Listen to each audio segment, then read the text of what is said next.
Hi, I'm Jess at Lighthouse, and this is Read, Think, Act. In this episode, we'll be hearing from C.A. Davids, the author of How to Be a Revolutionary.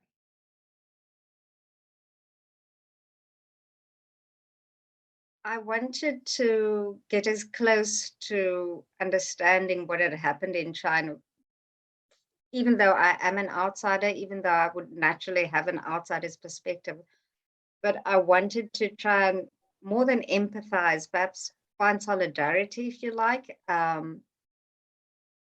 It's the old saying of walking in someone's shoes. So I think you can only really understand what has occurred if you try and imagine yourself in that position. So that was really what I wanted to do. So, of course, the basis for that is reading. That's why we read novels, because we are trying to, well, I don't think that's why we necessarily, I mean, maybe we just want entertainment, but that's one of the things that novels do in does enable.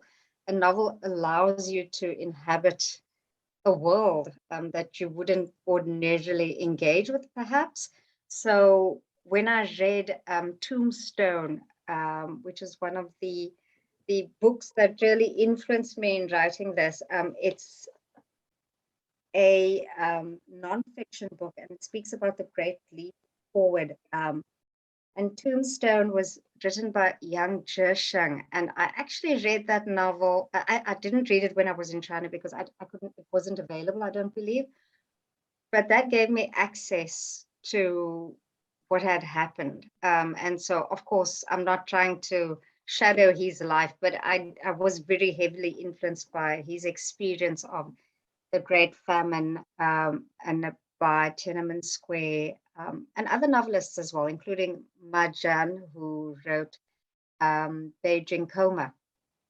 So yeah, I was trying to feel, actually. I know we're at the think part of it, but I was trying to feel what it might have felt like, um, to have lived through those sorts of massive traumas, which I don't think even China necessarily knows very much about.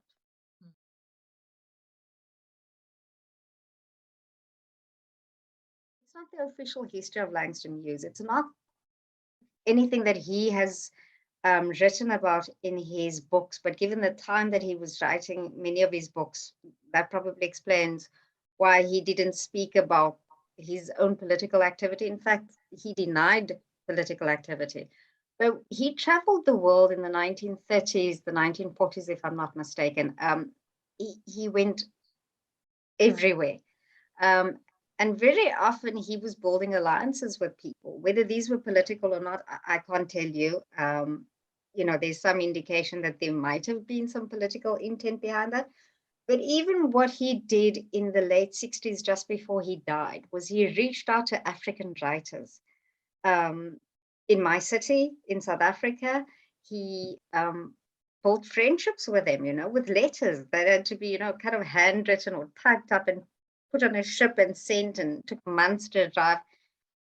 But there was an intention there. The intention was to get African writers published. The intention was to hear what they were thinking.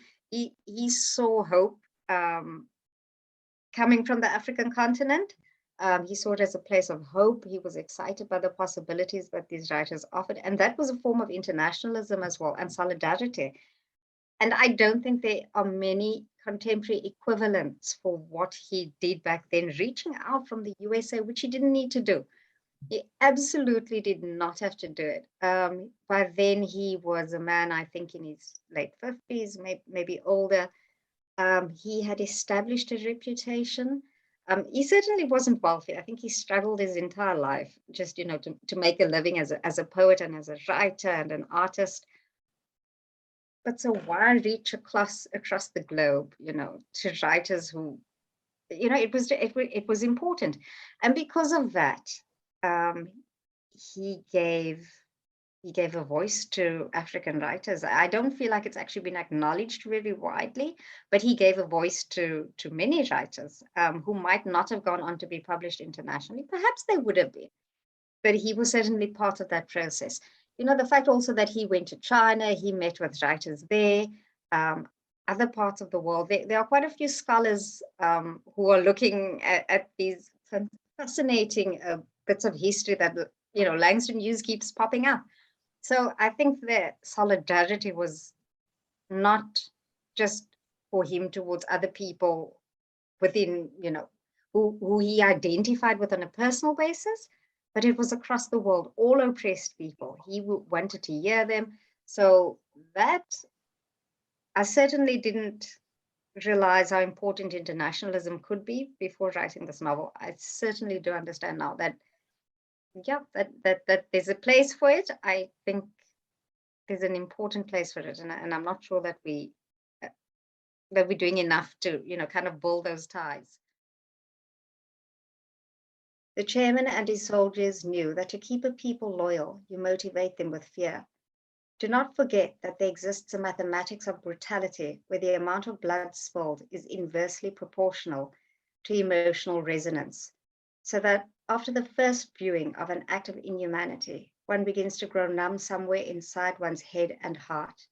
And after the second, third, and fourth struggle sessions, there comes a time when empathy is more of a burden than an emotion.